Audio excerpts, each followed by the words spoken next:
Hello guys, welcome back to my channel. তো বর বলে কি যে মুখটা কি অবস্থা, তো কি করা যায়। আমি বললাম যে চলো তাহলে একটু স্কিন কেয়ার করে দিই। তো এই যে স্কিন কেয়ার করার জন্য ডাক দিলাম। তো বলে কি যে কী করবো মুখটা ভাবছি। তো আমি বললাম যে চলো তুমি একটু বসো, আমি দেখছি। তো তারপরে এই যে স্কিন কেয়ার করার জন্য বসে পড়েছে। আসলে কি হয় যে কাজের মধ্যে ব্যস্ত থাকে তো নিজের যত্নটা ঠিকঠাক নিতে পারে না। তো যাই হোক, তার জন্য আমি একটু স্কিন কেয়ার করে দিলাম ছোট্ট করে।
পুরো মুখে এবার অ্যাপ্লাই করা হয়ে গেছে। এটা এবার 20 মিনিট রাখবো।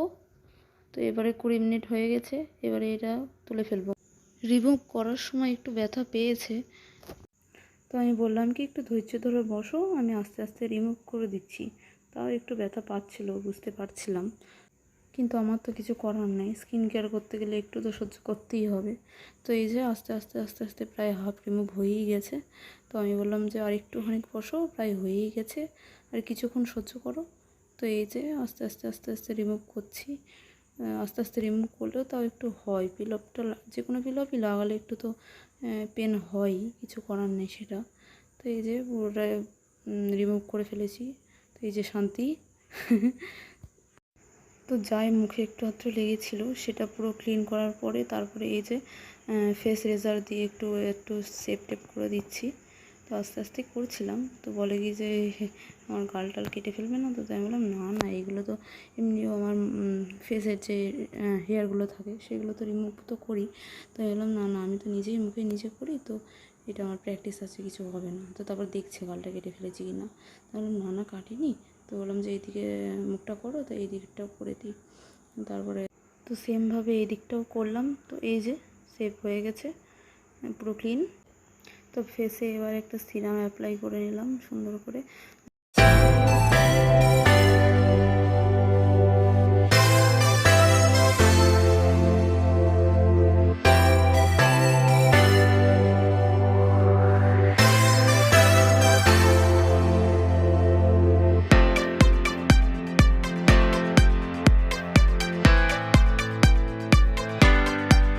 তো ভিডিওটা কেমন লাগলো তোমরা কমেন্টে জানিও, and like, share and subscribe.